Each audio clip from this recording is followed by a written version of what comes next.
What is up, guys? Welcome back to the Zach and Pat Show. I'm Zach. I'm Pat. This is the show about manhood, fatherhood, entrepreneurship, and the mentality it takes to be successful at those things. And we'll probably sprinkle in some helpful real estate advice too, because that's what Pat and I do. You know, guys, life can be tough. We can go through some things and struggle at times, but this is the show to let you know that you're not alone. So if you're someone out there going through any of these things, this is the show for you. All right, guys, let's talk about something we all need. High quality, comfortable, stylish clothing that actually holds up in real life. Whether you're grinding at work, hitting the gym, or just hanging out, the Normal brand has you covered.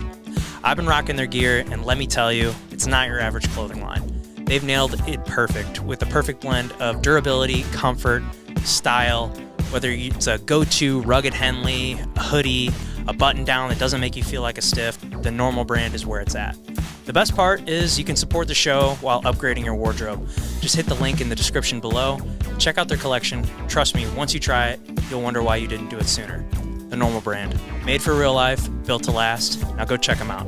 Shout out to our friends over at Captain Beard Co. Guys, if you are looking for beard care products, shampoo, conditioner, body wash, give Captain Beard Co. a try. They have this unbelievable beard butter, balm, oils, and then it smells amazing. Ladies, if you're looking for something for your men as a gift to help with their grooming, check them out. Also, if you guys are looking to just set the mood one night, candles, unbelievably smelling candles, made with all natural ingredients here locally to St. Louis. Give them a shot. Also, while you're there, use the promo code Zach and Pat for 10% off your purchase. Hey there, guys. We really appreciate you checking out the Zach and Pat Show. If you can obviously tell, we are a newer podcast, but one way we're really trying to grow the show is trying to get up the amount of subscribers we have. So, you know, if you're watching the show and you're getting something out of it, we'd really appreciate it if you could click that subscribe button. That would help us out a ton. Please click that button. And now back to the show. We have a very special guest in studio here. I'm very excited about this. The great and powerful Hakeem McFarlane. Hey, welcome. Thank you for having me, man. Appreciate thanks for it. coming on, man. Yeah, thanks for what you do. Well, thank you, man. Well, you know, first let's just kind of start off. If you could just tell our listeners a little bit about yourself. Yeah, well, I'm from Manhattan, born and raised in Minneapolis. Moved to Manhattan 3 years ago, or as I like to say, from the mini apple to the big apple. Okay. Now I just started a Choose Yourself movement about 2 years ago to help people embrace their authenticity and independence, and then identify their gift and contribute back to humanity, which is what I believe we are truly created to do. But I started as partnering with my uncle in the spirits industry. So I went from selling spirits to lifting spirits. And in that transition, I developed a mindset, the Choose Yourself mindset, which is a balanced lifestyle, because life is not about being a tight ass. You got to have fun. You have to celebrate your hard work, and the work ain't as hard when you do. Mm-hmm. So I got a book coming out, Choose Yourself to be Chosen. It's a workbook. I also have a podcast as well, where we provide perspective and resources for personal development and discovery. I do retreats. I travel around and speak about the Choose Yourself movement to whoever want to hear it. Because like you said, it can get lonely choosing yourself. I also have the gut repair solution. I'm big on gut health because the gut and the mind were combined when we developed in the womb till it was separated by your spine. That's why people call it the second brain, but I call it the first brain. Because if you eat like shit, you feel like shit. Mm-hmm. Yeah. And that's what happens. So between those things, man, embracing the balance, providing resources for growth and resources for celebration, and I'll be there for both of them. That's awesome. Love it. Well, and what was that pivotal moment that made you realize you had to choose yourself and take full ownership of it? Yeah, man. I went through plenty of breaking points. I mean, I think some of us go through one breaking point and we're finally done dealing with our own shit. Sometimes it takes the creator to knock on the door several times. Sometimes you got to lose your health. Sometimes you got to lose your business. Some people lose a limb, shit. But eventually, we got to be done dealing with our own shit and put the victim's mentality down. Embrace, accept, research, reflect, and reapply. That's how you GYM, and that's grow your mind within its eyes. So it took me, when I was 16, I lost my little brother, he was 6, to leukemia and short gut syndrome. And what that did to my family and what that did to my mindset towards the medical industry and big pharma and what they try to do with kids with cancer and all that. I buried all those emotions under sports, friends, and school for 2 years. And when I started partying, those emotions came out, and I turned into an angry version of the version that was hurt. So the way that I expressed my hurt and my grief was anger. So after high school, I went D1 full ride, ran from that. What sport? Football. Went to NDSU. D1 full ride, ran from that. And then I went D2. First play, first game, tore my ACL. Sat out for a year, had 3 more surgeries. Started messing around in the streets, went back home to mom. Got into this huge fight at security where I realized, this ain't for me. That shit hurt. My face hurts, my knuckles hurt, my liver hurts. I need to get back on the field. So I'm 19, went to my 3rd school. So I'm like, all right, cool. I'm coming back up, man, coming back out the dark place. Played for 4 years, got All-American. And when I was at Winona, I had punched a guy in the face, broke his tooth, which is, I guess, 1st-degree assault. So when I was 19, I got 20 years probation, 1st-degree assault. 20 years? And 86 months over my head. What? My first crime ever. For punching somebody? I was on crutches. Jeez. You were on crutches and you punched somebody? At my birthday party at the football house, and some random dude was like, I'm coming in. I'm like, no, you're not. He kept walking in. I was just like, pop, real quick. And he just ran. And that was the whole fight. And so that whole year I was kicked out of that school. I was doing security, going back and forth every month, going to court. Am I going to jail? Am I going to prison? Am I going to jail? Am I going to prison? They just gave me probation. And one of the requirements was to stay in school. So that was another kind of pivotal moment was to go back to school. But I still hadn't dealt with the grief of my brother.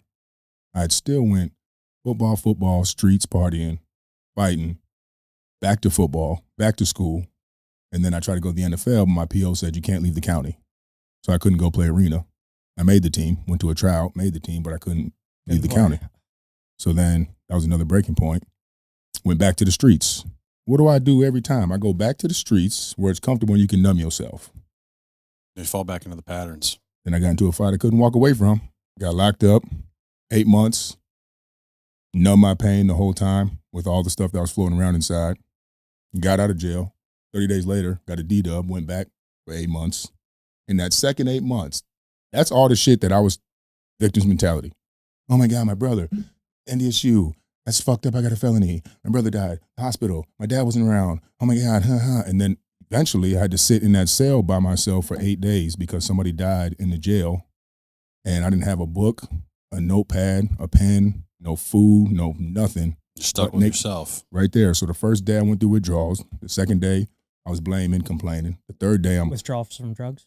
Yeah, pills, fucking partying, man. I used to be up for days, man. Like, I don't even know. I love sleep now. Yeah. Shit, that's why I say it's so important to not numb yourself and be independent because I went through it.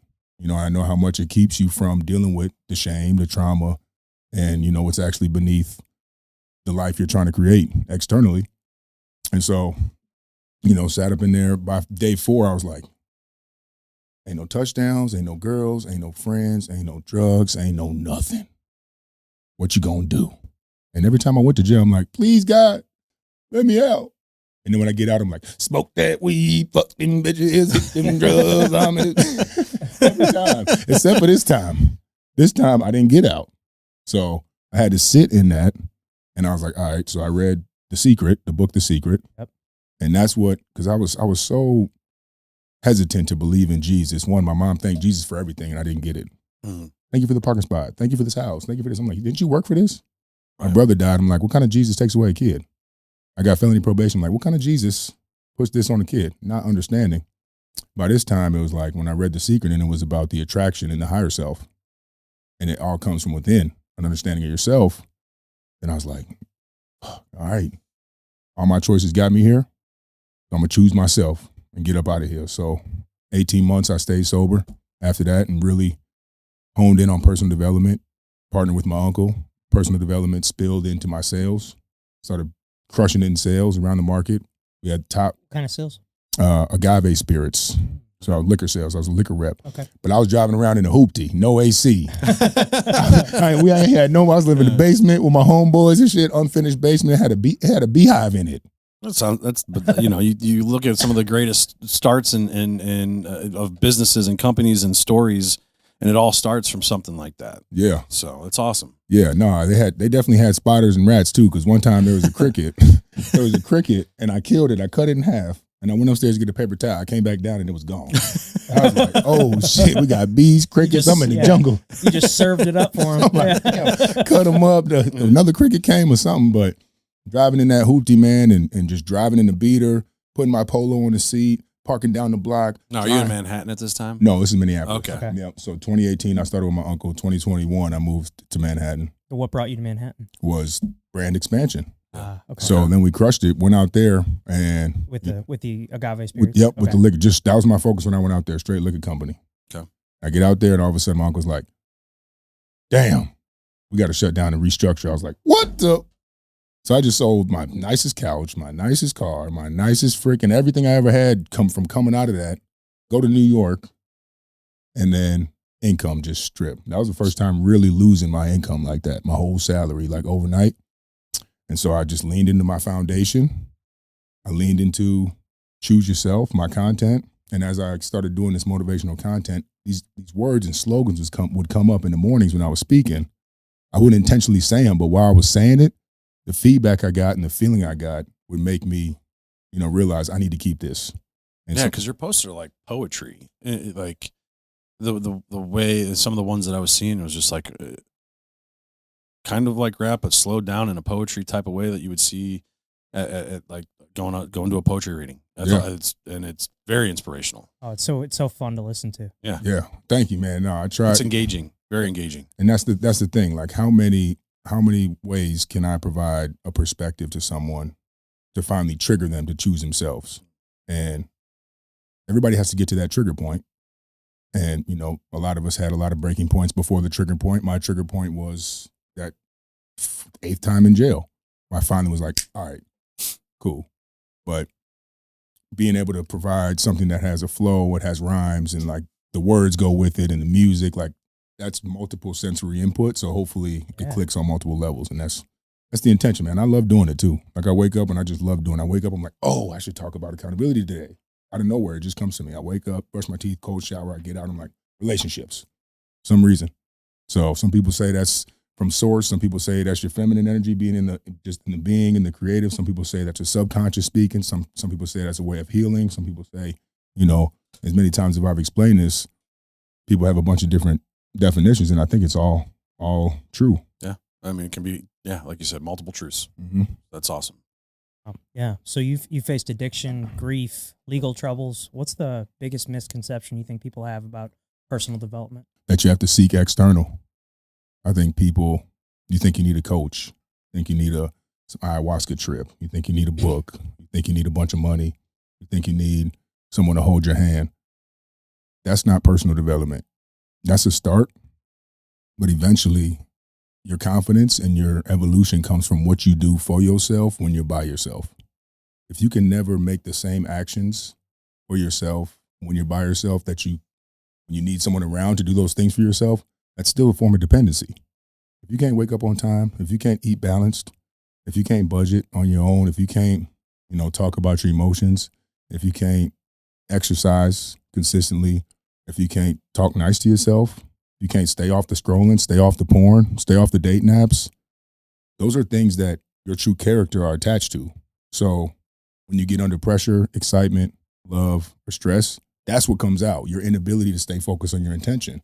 So now, if your intention is to be an upstanding guy in public, but you get under one of those 4 circumstances, your true character comes out. You neglected your intention. Now, you want to be intentional in this situation, but you can't. Because when you're by yourself, you don't.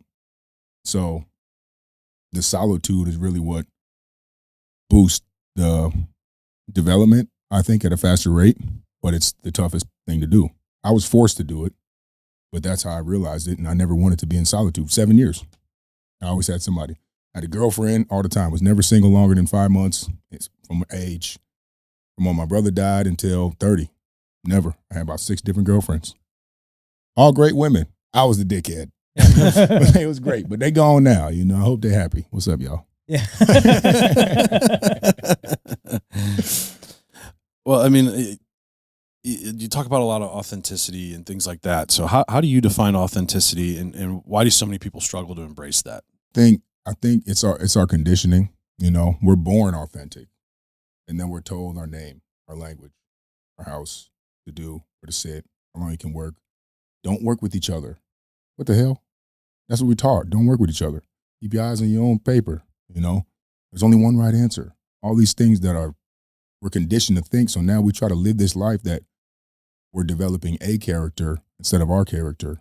And it's creating all this friction because you want to be one person, but because I'm here in this environment, I have to be. Well, my mom said I have to represent my family because, well, I'm black and they're white. I'm a girl and she's a, what? If you can find a way in your solitude to identify your traits, implement the systems to acquire the traits to allow you to present your full self, your pure self. And when you do that, you increase your confidence so you can actually take that risk and be like, if they don't like me, fuck it. But some people can't even say fuck it. They don't want to lose somebody. They don't want to lose a job opportunity. I don't want to lose my ex. I don't want my kids to be mad. So we try to shift ourselves and mold ourselves for the feelings of others. When in actuality, when you are exactly what makes you happy, you inspire others to do the same. And so I've had plenty of people in the Choose Yourself community, a lot of parents, some teachers, some coaches. When they started taking that time before and after their sleep, I call it the foundation, their kids would notice their difference in how they act. Their students would notice the difference in how they act, their coworkers, and they didn't even know they were changing. But they would get feedback from others like, what have you been doing lately? Shit, choosing myself. Choosing yourself. That is the time between yesterday and tomorrow. If you don't check in with yourself, that's why you're still mad about shit from last week. You haven't even checked in with yourself. You go from scrolling, you go school, you go work, family, scrolling, binge eat, binge watch, skip your bedtime, sleep, wake up late, then you don't do nothing for yourself and you're back on your phone. Yeah. So yeah, we never spend time with ourselves. And that's why, you're running from the authenticity. You skipped it. Now, are you a parent? No. That's one thing not yet, man. Gotcha. I don't even got a plan. Well, that's the thing. So, both of us are fathers, 2 boys. We each have 2 boys. And like, that's one of the things that we're learning now is let them be bored. That's like one of the greatest things that I've learned as a father is let them be bored. Don't give them the screens. Don't give them anything like, hey, we're stuck. You know what? We're just going to sit in the house. Cables, TVs, everything's shut off.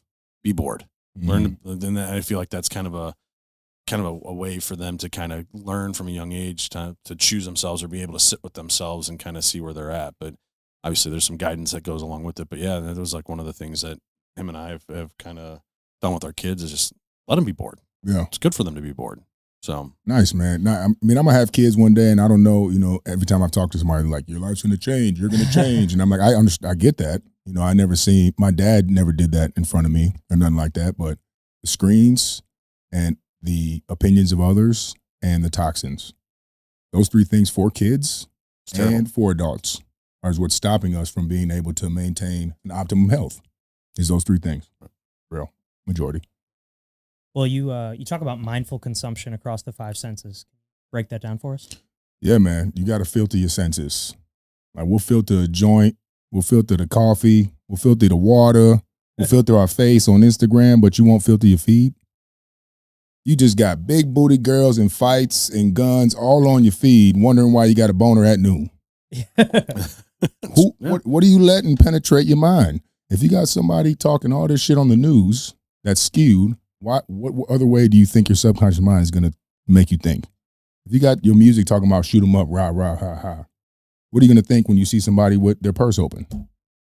The same shit you was listening to when Lil Poop was talking shit. Yeah.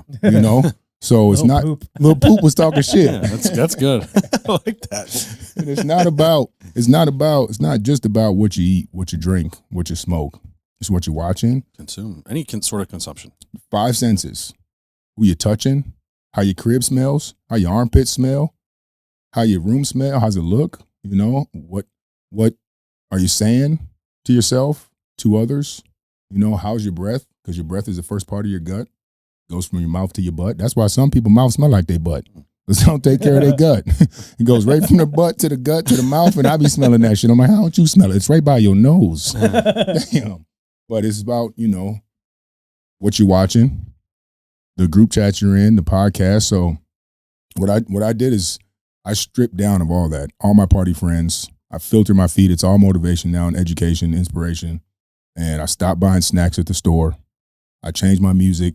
Now it's just, J. Cole, Kendrick, Wayne, Drake. I didn't go, the new era is just too much. People my age, they're talking about something. Dreams, aspirations, competition, stuff that I can relate to. So it's like, are the things you're consuming in alignment with who you want to be?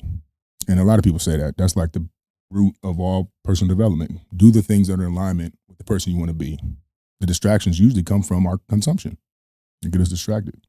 Well, so speaking of that, so what's the first step someone should take when feeling stuck? Well, it depends. But your nighttime routine and your morning routine. If you can take 30 minutes before sleep, plug your phone in the other room. In 30 minutes or an hour after you wake up, to not touch your phone and really do things for yourself. Before you go to sleep, we'll do like a mini foundation. Plug your phone in, sit down, write 3 things you're grateful for, 3 positive reflections of the day, meditate for 5 minutes, stretch or breath work, whichever one you want to do, and then read in bed. That's 30 minutes. You already about to go to sleep at 9:30. You don't want to take 30 minutes and sit with yourself. You rather just skip that part and try to go to sleep naturally after you've just been stressing all day. So decompress, process your thoughts, and boost your gratitude by writing down things you're grateful for, because the mind will always focus on fear and comfort to keep us safe. So that's what the main focus is going to be, unless you force yourself to go deeper and write it down. And then when you wake up, don't hit the snooze button. Don't snooze yourself. You got to choose yourself. Because that snooze button was what you said you would do the night before. That's what's connecting your intention yesterday to today. So if you're going to wake up and the first thing you do is skip your commitment to yourself, subconscious like, emotional day for me. I told him it's comfortable, it's cold, and he hit the snooze. Perfect. I'm going to tell him skip the shower. I'm going to tell him get on his phone. I'm going to tell him eat some bullshit. I'm going to tell him snap at his wife. I'm going to tell him get pissed off at his kids. I'm going to tell him get mad in traffic, and he's going to listen to me all day, comfortable, that annoying roommate. All day. But if the snooze, you're like, I don't want to get in bed. I'm up. Fuck. You beat it once. Cold shower. You beat it twice. Momentum. You brush your teeth for the whole time instead of skipping. Like, oh, my arm's tired. I'm nodding off. Do the whole fucking thing. I know I ain't not the only one. Yeah. And once I got a timer on my toothbrush, I figured out I was shorting myself. Oh, same. Yeah. And so you do those things, and then you get back into your intention. You reflect. So you connect your reflection of yesterday to the morning. You read those 3 things, and then you write your intention for the day, whatever that is. You can either go through your whole day and write the tasks out and write maybe one trait you want to be during that meeting. You got a meeting, you got a commute, you have gym, you have all these things, or you can just write down 3 things that you're grateful for again. And then you want to do something for the mind, body, spirit. Mind, like read, meditate, body, stretch, exercise, spirit, pray, gratitude. And you do those around your sleep. Now, this is the golden nugget for life. Now, no matter how good or bad your life gets, you go to your foundation.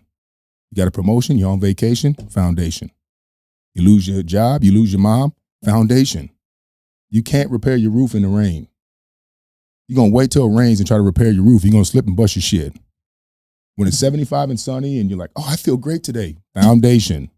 Because that's the preparation it takes for you to be prepared for adversity so you can remember who the fuck you are when shit goes down. But if you never revisit who you are, then the emotions and habits and your limiting beliefs and your ego are going to make you do something you ain't want to do. And that's typically what happens. People skip themselves. Yeah, it sounds a lot. Have you read the book, The 5 a.m. Club? Yeah, I read that. Yeah. Yeah. So a lot of that sounds like similar to what they talk about in the 5 a.m. Club. Yeah, that's a great book that we've read. We do a book club and a book that we did together and discussed, and that's things that we've implemented now. 5 a.m. is a little early for me, but 6:30, 7 o'clock is when I do my 5 a.m. stuff that the book talks about. Similar stuff that you're talking about. Yeah. It doesn't matter. Just attach it to your sleep. Yeah. Sleep, self. Yeah. Self, sleep, self. I don't care if you work overnights. You can go to sleep at 10 a.m. Wake up at 3 p.m., self. 9:30 a.m., self. 3 p.m., self. And then people, world. Because let's be real. Once we get outside of going to sleep and waking up, we're all consumed with all kind of things. All kind of things. What should we do? Where's my friend? Where's my wife? How should I? Am I going to be single my whole life? Am I going to be rich? All these things, which, those aren't bad thoughts. No. But if you know who you are, it's a lot easier to handle them. Well, with the the grief that you've probably felt with your brother dying, with all the legal trouble. How do you think grief has shaped your life? Gratitude, man. It shifted it to gratitude. And I think that's the best way to process grief. Yeah. And it's like at first it was, I can't believe it. How can this happen? What kind of God? What kind of creator? What kind of bullshit? But then you realize that all comes from an attachment and an expectation. So if we have feelings about something, it's our fault because we expected otherwise. Whether good or bad, a miracle or failure, it's just outside of the expectation. If a miracle happened and you expected it, you wouldn't think it was a miracle. You'd be like, oh, I knew that was going to happen. But if you expected otherwise, then you think it was a miracle. So everybody's different. Somebody can be in the same coffee shop. One person depressed, one person joyful, same space and time, just the mind is a difference. So after doing the reflection and the deep work and the solitude work, I realized everything that has happened has shaped me to this. But until you start to shape, and this is the part where it gets lonely, until you start to do the reflecting, the end results don't seem like they're going to benefit you. It's all about what I wanted and what I expected and what I thought would happen. And woe was me and victim's mentality. This is the trigger point. Then you're like, oh, okay, so I got positivity and, gratitude for my brother. I got solitude from being locked up, and I got sober. Not sober no more completely, but I found my balance, Yeah. from that. And, I found out what not to do as a dad from my dad. So these are things that I take now into my life. But if you continue to look at the negative of the grieving, it's going to be with you forever. You're going to stay connected to it. You'll never be able to accept it and correct it if you don't process the positive parts of it. So, the grief is what helped you grow. Yeah, you gotta learn from that. You gotta lose and learn, or learn, not lose, just learn. Yeah. Well, and it just sounds you're talking a lot about too, learning about emotions and controlling your emotions and understanding your emotions. What do you think's more important, EQ or IQ? EQ. I think EQ gets you IQ. That's exactly what I say. Yeah, I think EQ gets you IQ because how are you gonna be able to persevere through anything if you freak out every time you get something wrong? Yeah. I always say, I know people that have a high IQ with a low EQ, but there's not a single person that I met that has a high EQ and a low IQ. That's dope. Yeah. Yeah. No, I don't think that's either, man. I agree with that. Yeah. I agree with that. I think in all things you do in business, personal, everything, if you learn to control and understand your emotions, you're heads and tails ahead of everybody. Yeah. So and everybody has bad feelings or bad moments, but don't make it a bad day. How long does it last? How fast can you get over it and get after it? Your emotions are like the clouds, and the clouds gonna come and go. But the clouds provide shade in the rain, and you ask for flowers. So you're gonna wait for the storm to prepare your roof. You prepare your roof. You learn to dance in the rain. Clouds come and go. They pass. You get your flowers. But if you freak out, screwed. Well, what are some things that you do to help you understand your emotions, understand what you're feeling, and learning how to control those things? What are some things that you've done? Man, journaling helped. Writing that down, but a lot of research. Okay. A lot of books, a lot of research. Untethered Soul, Michael Singer was a big book. David Goggins' book was a big book. Can't Hurt Me. Yep. And then Laws of Human Nature, Robert Greene, that was a good one. Way of a Superior Man, Peter Attia, Outlive. Yep. The Ego is the Enemy. A lot of things that help you understand how the mind works, how humanity works, how anatomy works, how spirituality works. You take yourself out of your head and out of your ego and into this understanding that we're just a blip of 10 million species and 13 million years and 13 million galaxies, and we concerned about the damn bills. You concerned with your damn body. You concerned with whatever's on the news. So journaling, exercise. Yeah, that's been my biggest one. All day, man. Exercise. It all comes back to that. Yeah. I mean, the byproduct of working out and training is your physique and your health improves. But for me, I work out because of the mental side of things, mental clarity. Just hey, I just kicked my ass in this really tough workout. I can literally conquer anything now. Yeah. No, exercise has been, and I was just having another conversation the other day, and every time that I ran from something, I went to athletics. But now every time I go through something, I still go to fitness. But the transition came from a different understanding of myself and researching all the other stories of people who have had it way worse and are doing way better, or the people who still have it worse and are still more grateful to me. When you understand what's possible, you train differently. If you know somebody can do it, you train and you aim for that goal. First time, I forget what year it was, but what book was it? Talks about the dude who ran the 5-minute mile. Yes. Yeah. And then like 17 high schoolers ran the 5-minute mile Like that right year. after him. Yeah. Because it always seemed it was thought to be impossible. Scientifically Yeah, impossible. Yeah, And but then he did it, and then like you said, like 20 people did it that same year. So it's like that's just what the mind does, and that comes from a self-belief. But fitness not only shows you that you give a damn about yourself. When you expand your comfort zone, you have to be present because you're unfamiliar. When you're comfortable, your mind can wander. Future, past, I don't have enough, depression, anxiety. When you're uncomfortable, you have to think about who you are and who you want to be to get through this. So when you're exercising, you're doing cardio, you're tired. When you're training, when you're fighting, when you're lifting heavy weights, you have to be like, okay, I have to focus on this right now. You can't think about shit else, especially when you play sports, you get in the zone. Some people dance and paint, they get in the zone. Nothing can penetrate their focus and their flow.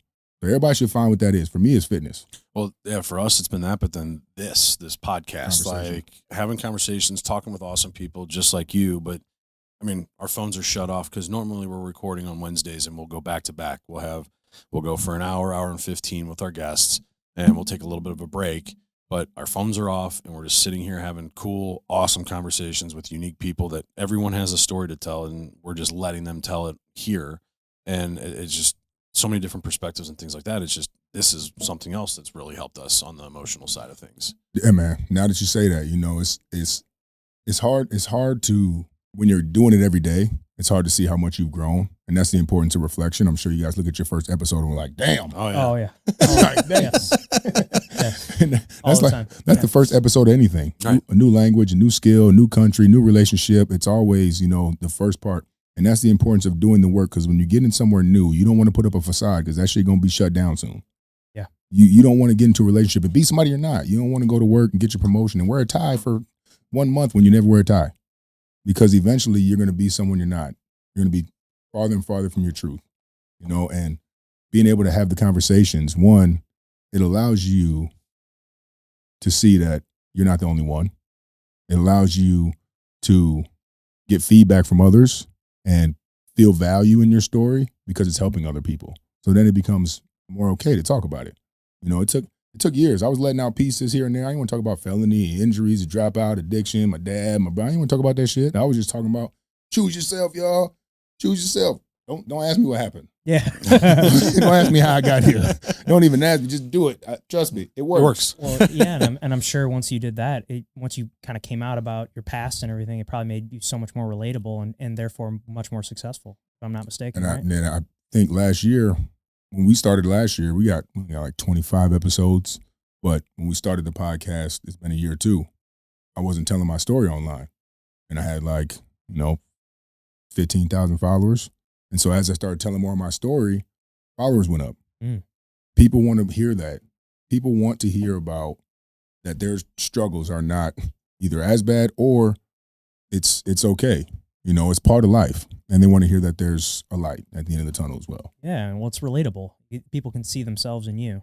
And I mean, that's what people ultimately are going to come back to. Yeah, and that's the conversation piece you're talking about, man. Talk to somebody. If you don't have anybody, join a group, a community. Like, those things are powerful. My dad runs a sober community for 14 years, and he has these conversations with people who are going through it all the time.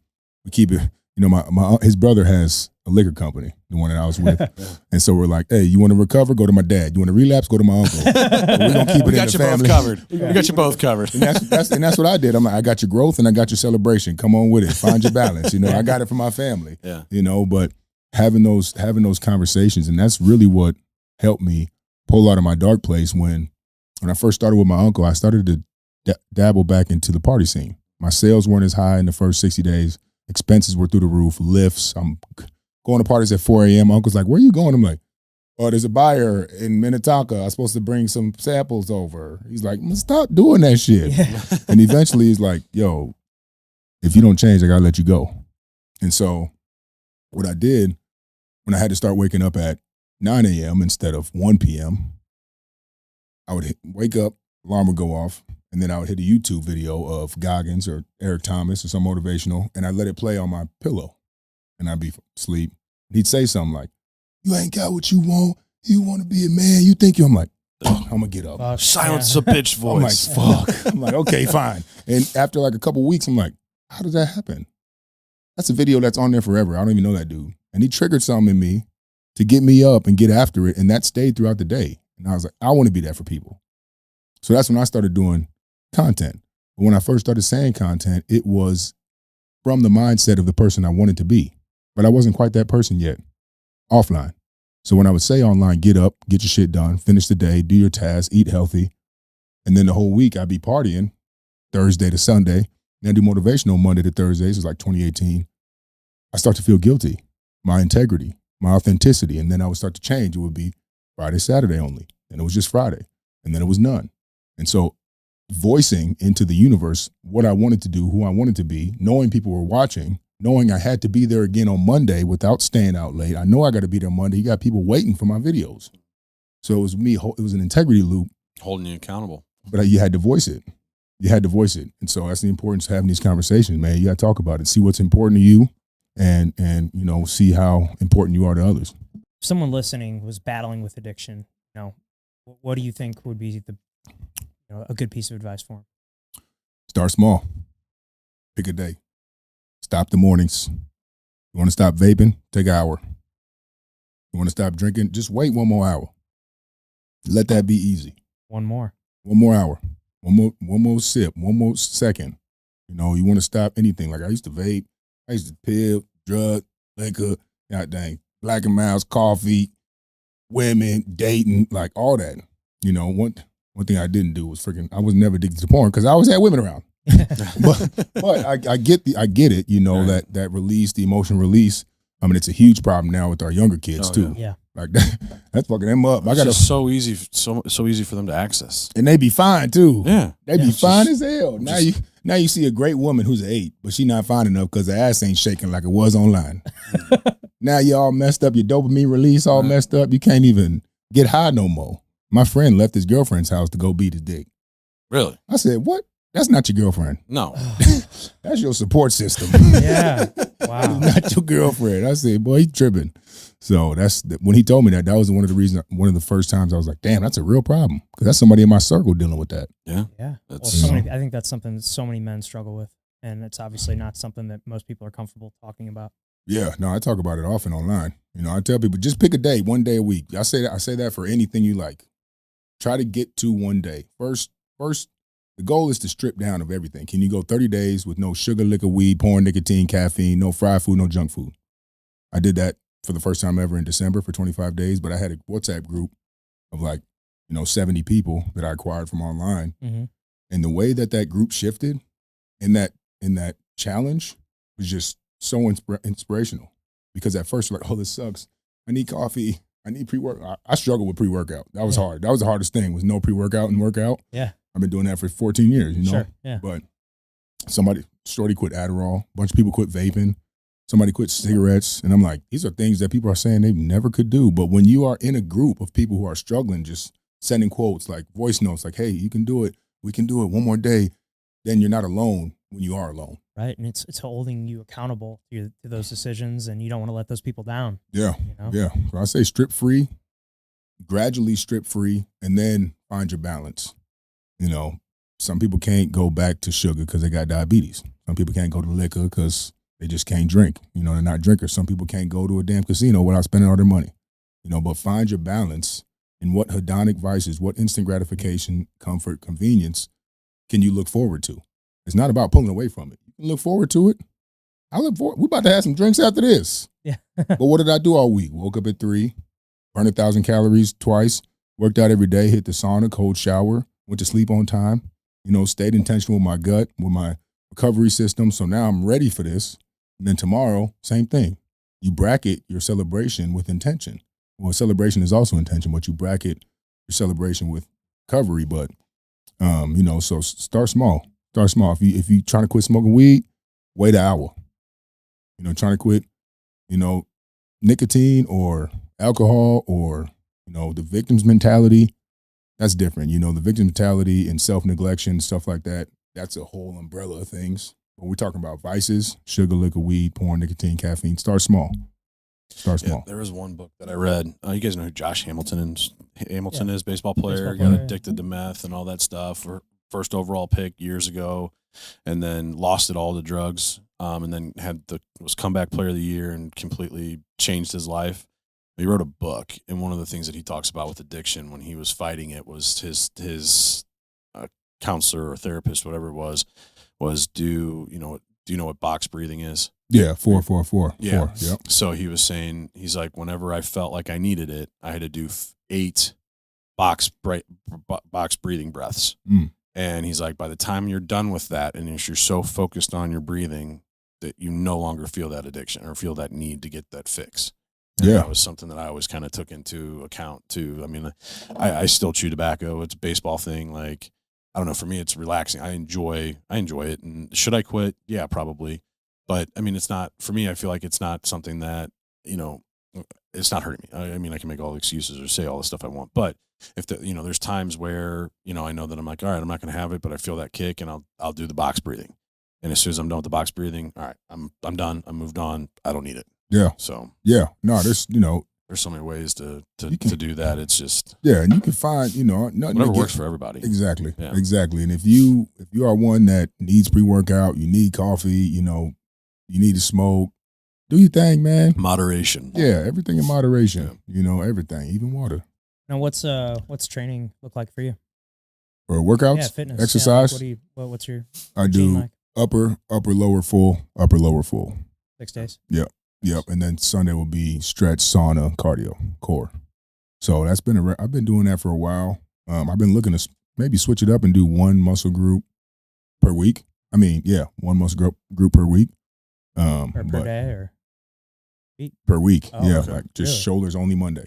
Oh, yeah. Okay, got it. Yeah. So doing that, but yeah, I'll stretch. I wake up. A perfect foundation would be wake up at 3, go to sleep at 8.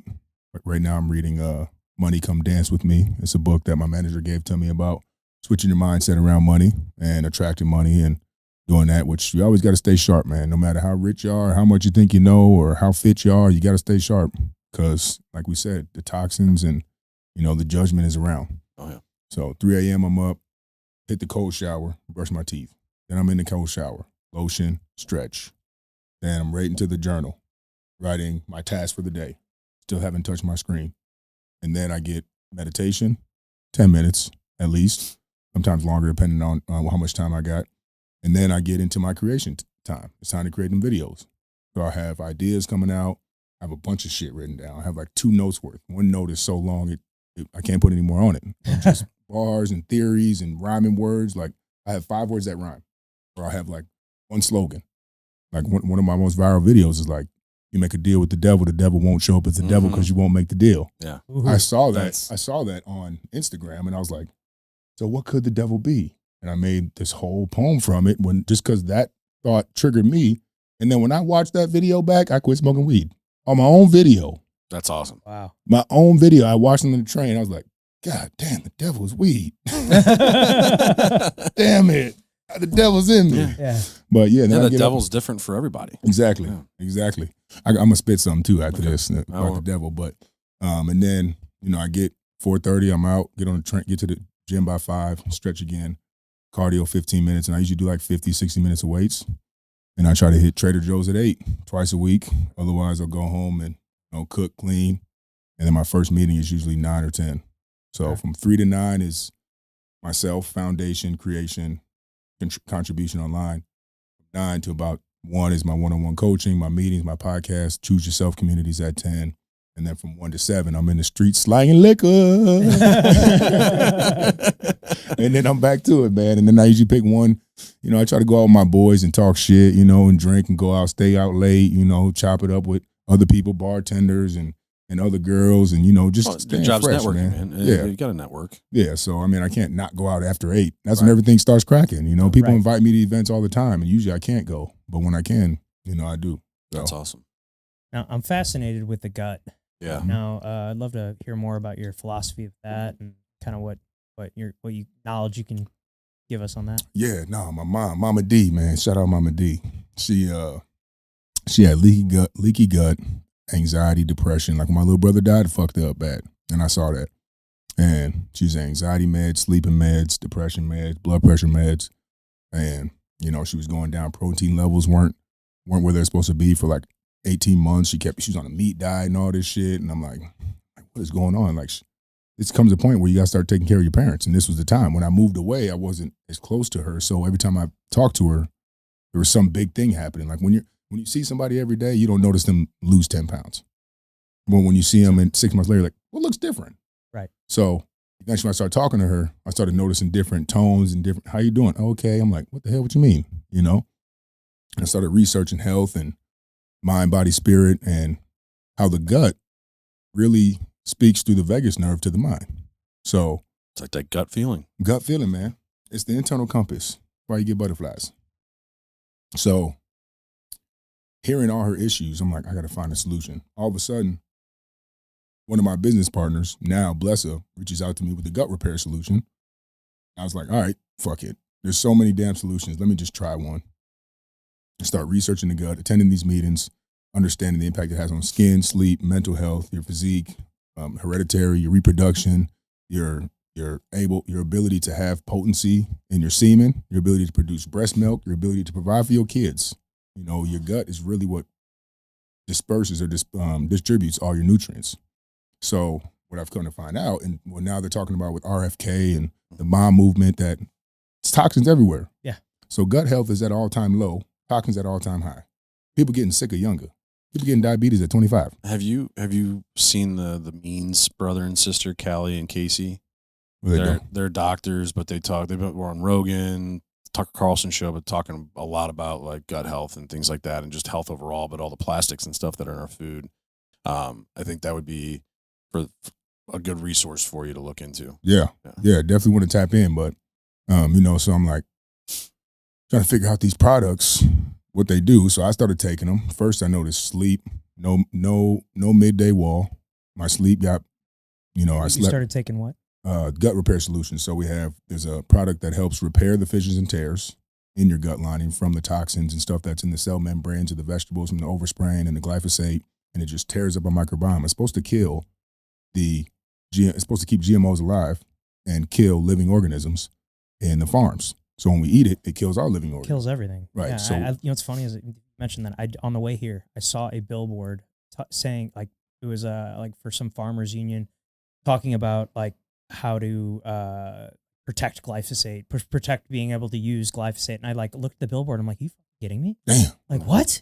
Like, I mean, I guess obviously it's gonna severely impact the farming industry because they're gonna have to kind of change the way they're doing everything because they're just spraying poison all over the food to kill everything, to keep all the, you know, the bugs, the, you know, rodents, everything that would eat the crops and everything. I mean, they spray that glyphosate on it so those Lasts longer. Yeah, It's so it lasts protected. longer. And yeah, but I drove by it, like on the way here today, and I saw like a billboard, you know, saying it was like protect our ability to use glyphosate or something like that. And I was like, I can't believe they're advertising this. Damn. Like they First, want you to. first one should put a billboard right underneath it Yeah. for gut health. Yeah, I mean, it's in Kirkwood. I mean, I literally drove by it after our closing this morning. I was like, I couldn't believe it. I like had to take a double take. I was like, is that what they're like protecting? They're like they want to be able to use glyphosate. And I'm like, what?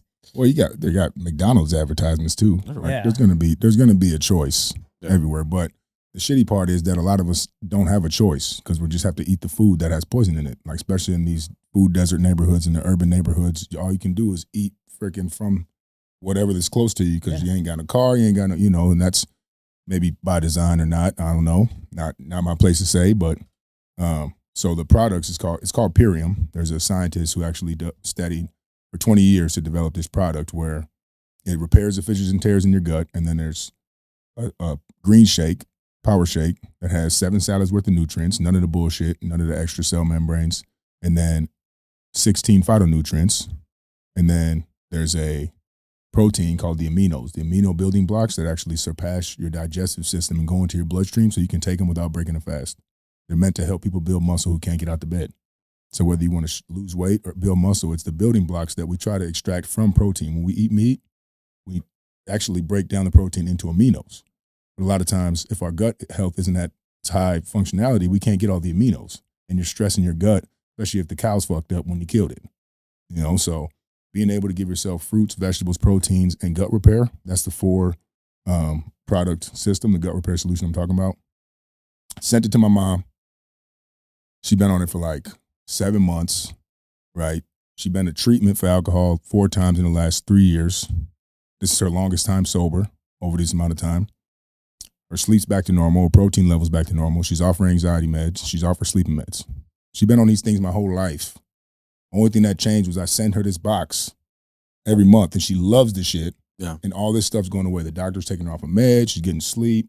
Like she had a brain tumor years back where she always had migraines, so her migraines are dissipating. Now, is this a product that you have that you sell, or is this something that that's another subscription out there that you just set your mom up on? No, I'm an affiliate. Okay. Yep. Gotcha. So I do have a small business, but I'm an affiliate with it. You get to a certain level, you become part owner. Gotcha. And so, it's instead of them marketing it to the masses, it's multi-level marketing. Gotcha. Yep. Yeah, I'd be interested to after we get done with this and look into that and see what we can do to get that stuff going on around here. Yeah, man. I'm gonna be on it for life. I love it. So if you could go back when you were 19, what is 3 things you tell yourself?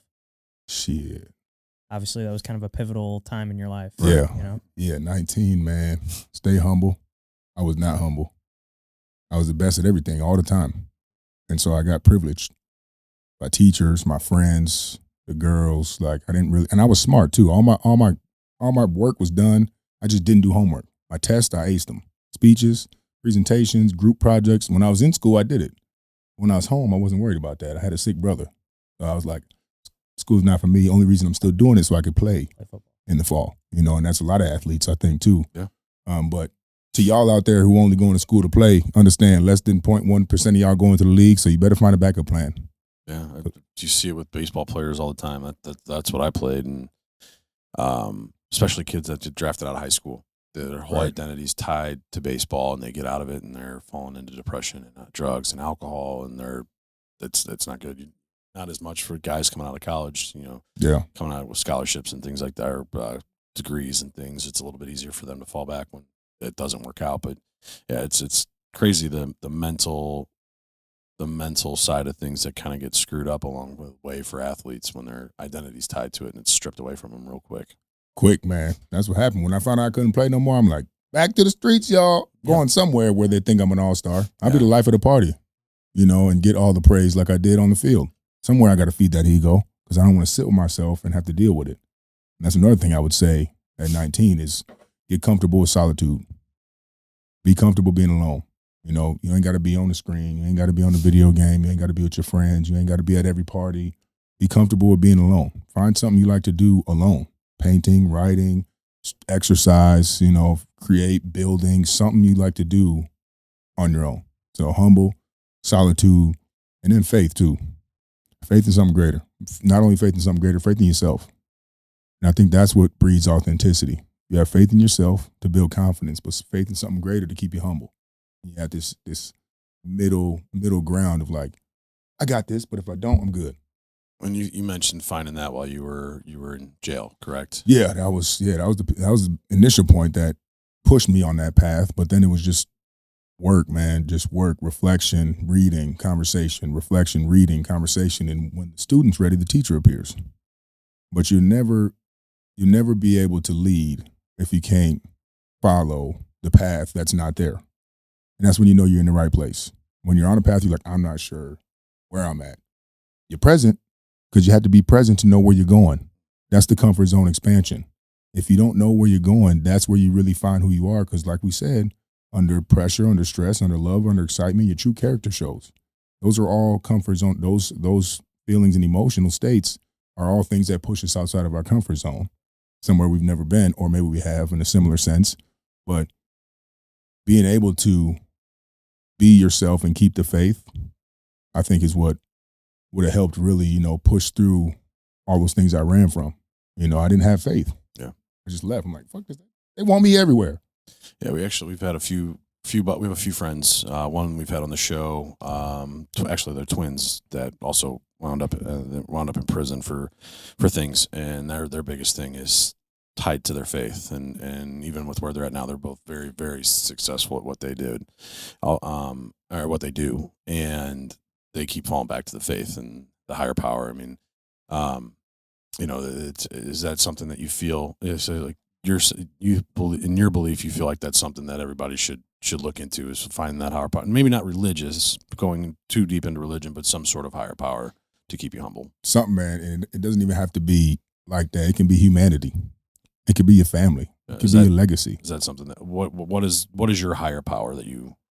Mine is the similarities between all of us, but also I think whatever I was put here to do, and I think there is a greater source, a greater power that connects us all, and I don't know where it started. Tadpoles, monkeys, right. Adam and Eve, whatever the hell, Big Bang, whatever the hell. Maybe it's all true, but I do believe that we all have a gift, and society's intention is to keep us from that gift and to keep us in a worker's mentality. So without having that faith, man, what are you really looking for? You're looking for possessions, achievements, looks, money, status, and all that shit's going to change. So you ain't never going to be happy, because once you get those things, you're going to want more. And if everybody had what we have right now, you wouldn't even want it. That's the type of life we live in. If everybody had this sweater, people are like, nah, I don't want this no more. Right. Yeah. Everybody got this car. I don't want it now. Oh, I lived here for 2 years. I want to leave. But we wanted everything we have right now. That's why we got it. It's a result of what we wanted. And so we go from wanting it to having it, but never appreciating we have it, to wanting more, just like that. And then we get old. So finding that gift, it makes you go inside, into the present, into the now, and what you actually have. That's not material. It's your characteristics. It's what you know. It's your knowledge plus what your passion is, what lights you up, and then how you provide that perspective to people, I think is the gift, Yeah. That's awesome. And where do you see yourself going? Where do you see Choose Yourself going? What is it? What is the goal that you have for Choose Yourself? Where do you see this going? We meet the Choose Yourself community. It's an online accountability group. We meet every Tuesday, 10 a.m. So to build that community larger and larger, have annual trips for the community, doing retreats, probably quarterly as well, and then travel the world and talk about the Choose Yourself movement. That's the goal. High schools, corporations, we do, recovery institutions, freaking anything that I've been through, I'd love to go there and speak about choosing yourself, because I believe it's the underlying truth to all belief systems. Even if you think God is external, that came from here. Yeah. So you choosing that is choosing yourself, because somebody over here might not even think that. Yeah. And so to be able to travel the world, speak, drop my book, Choose Yourself to Be Chosen, host workshops for that. It's a workbook, and build the community, and celebrate drinking the best agave spirit on the planet. Yeah. So how do you balance being like hyper disciplined, but also like still enjoying life? Like, do you think you can overdo self-improvement? Nah, no? I don't think you can overdo it, but I think you can get distracted from appreciating family and fun and the actual life that's been put around us, the trees, the air, the space, regardless of how many toxins is in it now, but to be able to enjoy it by going too far in. I think there's religious people like that. There's people in all industries who are just nose to the grindstone for video games, or nose to the grindstone for, religion, or, and I think not sharing your development with others is a form of being selfish. Sharing too much of yourself to where you can't develop is a form of being selfless. So finding the balance is what's important. So having these communities, these groups, these conversations, my content allows me to connect with people, and so I have days in my year that I know I'm going to connect with people and celebrate our growth, and we have those conversations. So you can definitely do too much of anything. Now, as far as your content goes, like do you have like a schedule for how you post, or is it just kind of when you feel? Like how do you do it? Yeah, when I have my full foundation days, I'll create like a full morning. So I have the walk and talk, and I'll do one in the gym, and then I'll do a live. That's like a full foundation day. But some days I work until 1 a.m. or I'm out till 1 a.m. and I wake up at 6 and my first meeting's at 10. I don't have that extra 45 minutes to create, so I'll just say something that's important that I believe in, but that I already know. It's not something I'm creating. Something I already know. So I still put content out there, and that's the difference between a mini foundation and a full foundation. You don't have to do that morning routine I said from 3 a.m. to 8 a.m. every day. If your fire is already lit inside, you can go cold shower, 10 minutes cardio, 20 minutes weight, and still light the fire without having to do the full thing. So I don't have to do the 3 posts if I'm already in this flow. I can do one on some days. So, so finding that balance is important, but I don't have a schedule at all. But I know in the morning I post. I'm not really on my phone after at nighttime at all. I don't have a schedule. I know my co-host in my podcast, she almost grew to like 1 million followers, but she was posting 5 times a day for like a year and a half. Yeah, that has to be exhausting. I was like, damn, what? Mentally draining. And she would schedule it all in one day, like Sundays. And then it would just automatically post. But she was repurposing videos. Gotcha. Sure. So she wasn't like, making them, but she was, it was all the same underlying topic. And so now she's, putting her personality out there and capitalizing. That's the point of content. Build your following, and then you provide resources that are in alignment with people that follow you. That's what you're doing, building your own network. Now you moved to Manhattan or New York to continue to grow this. You're from the Midwest, back in the Midwest with here now. What's one of the big differences between living in the Midwest versus living in a big city like Manhattan? Shit, the people, man, the diversity. Like, one thing I noticed, people, when I went there, people were like, where are you from? I'm like, Minneapolis. They're like, no, where are you from? I'm like, what? Like, no, what's your heritage? What's your nationality? I'm like, oh, y'all care about that? Because in Minnesota, everybody's from Minnesota, mostly white. Right. So people don't ask about where you're from. Doesn't mean what country. It means what city. Yes. So out there, I'm like, oh, Jamaica. Dad, where am I from? I ain't even been asked this before. Yeah. What's my heritage? Where we from, man? So learning that was cool too. Learning about Jamaican and German, and being from Minneapolis. But So is that what you're Jamaican and German? yeah, That's yeah, cool. yeah, it's cool. Name's Hakeem too. That's it, man. Yeah. Well, shit, you look like Derek Jeter. I've gotten that Yeah. since I moved to New York a bunch. I believe sure, it. yeah. Never before that Throw a though. Yankees hat on you. People. Shit. Yeah, right. No, for sure. So there's that. The food is amazing as well. But yeah, I noticed in New York City, like in Minnesota, it's Minnesota nice. So hold the door open, wave hi. Yep. Midwest nice. Yeah. Bless you on the train. Yep. Midwest nice. Yeah. So Midwest you, nice. you take care of Yeah, each other. You waved your neighbors as you're driving by. Hey, you how know? you doing, Yeah. man? Uh, I New don't even know York, your name, but I wave at you every day. You look know? a little head nod, like the man nod, like what's up, man? Like man. Yeah, when I first got there, I brought the nice with me. Yeah. Nobody was fucking. Everybody's like, "What the hell are you doing? Why are you smiling? Why fucking you, weird, dude. What you What are doing, you man? doing? Well, I don't know you. What you doing? Yeah. Like, because so many people are crazy out there. Yeah, okay. You stay focused. Kids, you don't stare at people. Kids don't look at people. You just straight up just look at the ground. Because if you look at somebody too long, somebody gonna snap. One of these bums gonna snap off. Somebody gonna spit in your face. Somebody gonna say something crazy. And I've seen a lot of altercations on the trains, and obviously we've heard about them all in the news. But in New York, it's like you don't hold the door, you go first to keep the flow. If you stop, what you doing? You're stuck. You're There's stuck 100 holding the people door. behind you. Yeah. Hurry up, go, hurry up. Getting mad. So there's that.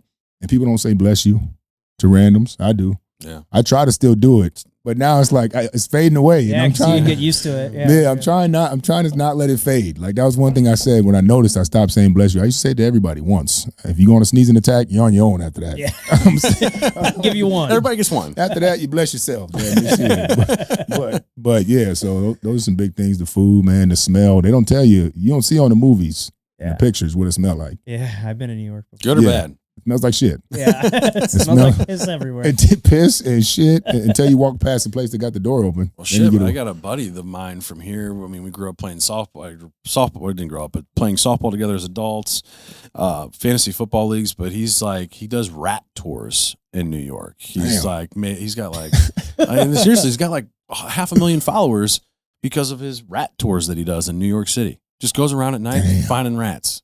It's nuts. Damn. And these things are like fucking small dogs. Yo. It's like a goddamn chihuahua running around out there in the Jeez, streets, man. and there's hundreds of them. I'm like, It's terrifying. I'm gonna stay here in the Midwest with my little mice. Yeah. The one that I can kill with my foot yes. if I had to. Man, and they, I walk to the gym at rat hour. Rat hour is Rat hour. Rat hour. It's from like 2 to 6 before the city wakes up. Before people start walking, you walk outside, rats are just from trash to stairs to downstairs. I'm never going downstairs. But you walk outside, I look down the sidewalk, you just rat, just running. You just can fucking Ratatouille. going. Ratatouille, man, master splinters. And I started realizing, man, they can jump like 3 feet. They climb walls. They climb toilets. They end up in people's bathrooms and shit. They can tread water for 3 days. I'm like, Oh shit. I had to look this stuff up. I'm like, They can tread water for they 3 can days. tread water for 3 days. It's fucking nuts. Yeah. I know. I look because I do a little bit in the morning. Tip top of rat hour with the rat report. I got my face pressed up on the screen. I usually spit a fact about rats, so I had to look up facts first to Yeah. see what I could say about rats. And those are things I learned. And I'm like, damn. One time I put the trash out at 4 a.m. and there was a big ass rat. I said, oh hell no. So I don't take my trash out in the morning no more. I wait till the sun comes out.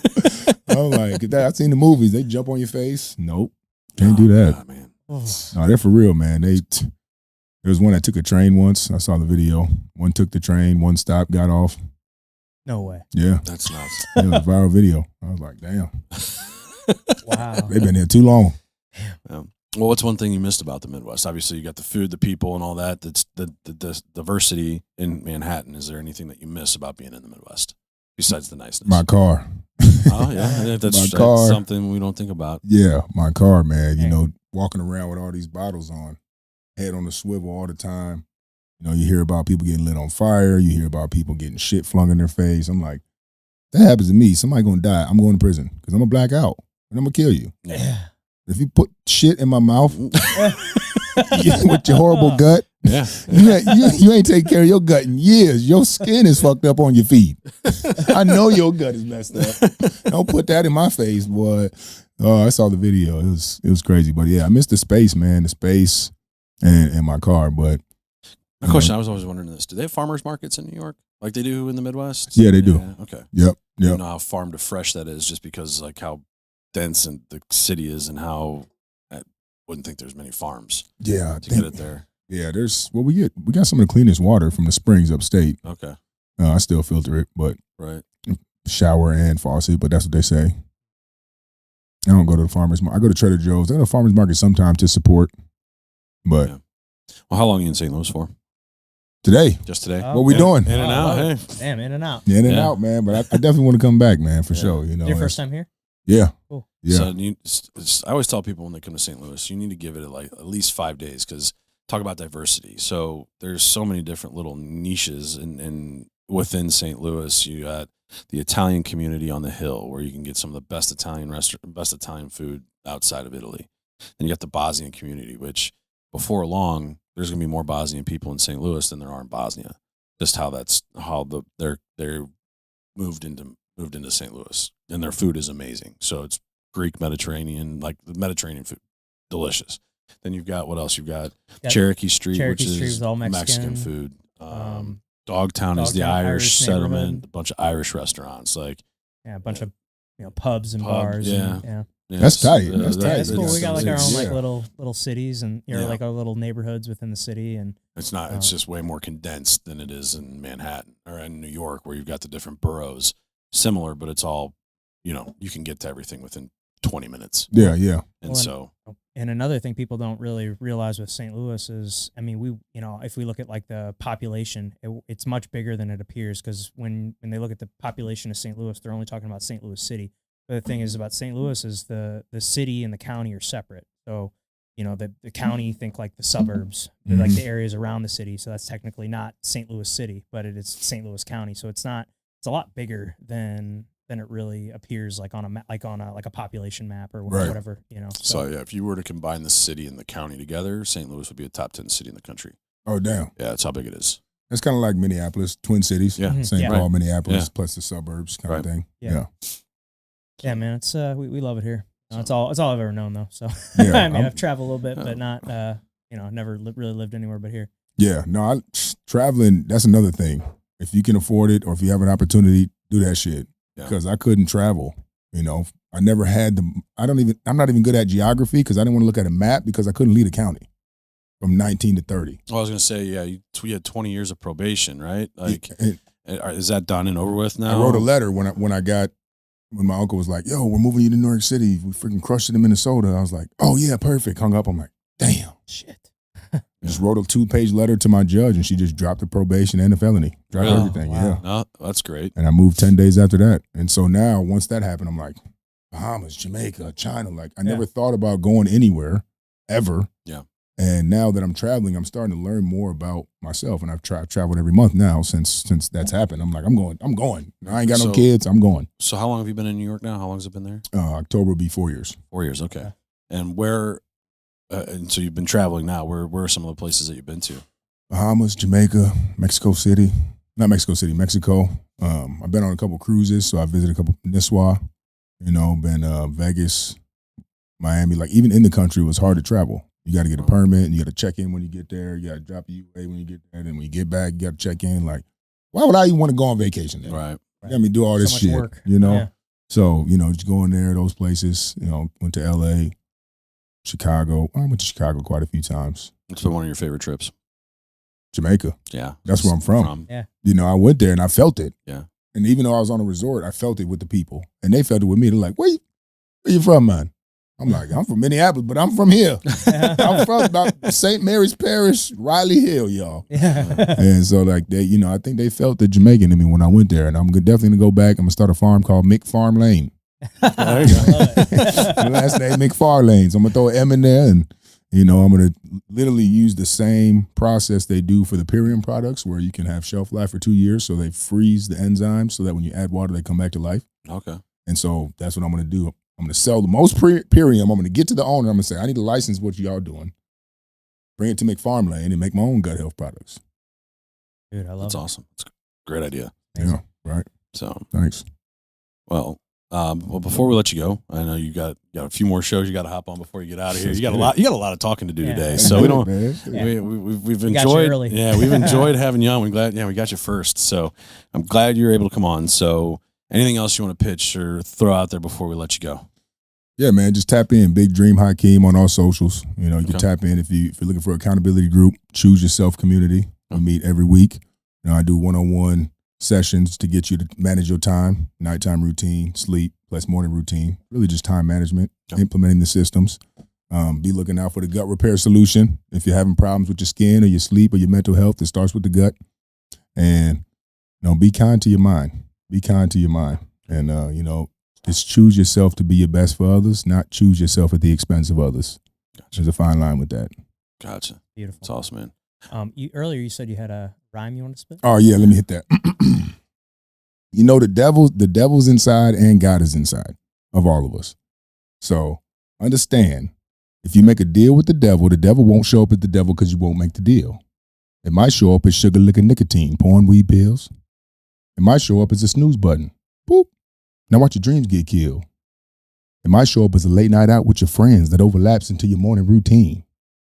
It might show up as a limiting belief that you are not yourself until you have caffeine. It might show up as self-sabotage or self-destruction. Because whenever God gives you something good, you corrupt it and abruptly interrupt it, seeking a victim's mentality by disrupting your production. But those weren't the instructions you constructed. Where'd your faith go? Did the devil abduct it? It's the restrictions and hesitations, the contradictions and temptations that keep the friction between our addiction and our mission. What you doing? You like being in that condition? It's the contradictions of our convictions due to the deception of our depiction that leads us to our own crucifixion. What you doing? I can see your faith missing. Now, I don't need a sacred church or a text or a prophet to show me God's vision. I'm connected to the same God through my intuition that you seek to connect to through your religion. But how you going to be overweight and religious? Don't your books say the body is a temple? Why are you being malicious or nutritious? Or is the text fictitious? Come on now.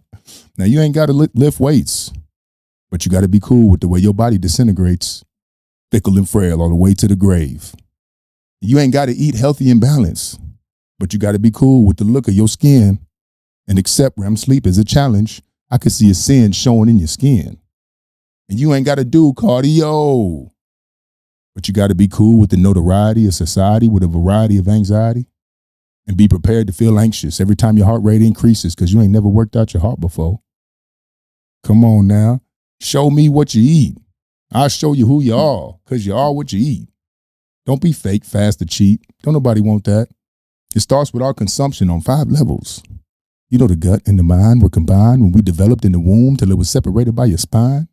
That's why they say trust your gut. That's why you get butterflies in your stomach. It's the internal compass. Happy gut, happy mind. Our consumption is the leading cause of disease, mental health, and suicide. What you're doing, what you're eating. And it's not just what you eat, what you drink, what you smoke. It's what you're watching. It's what you're listening to. It's who you follow when you scroll. It's who you poke, who you stroke. It's how your crib smell. Do it smell like old folks and artichokes? Come on now. Our first line of defense is to filter our senses because it would be senseless to leave them defenseless when the overall consensus is to convince us that there's consequences to being authentic. Come on now. You better choose yourself. Yes, sir. Yeah, it's awesome, man.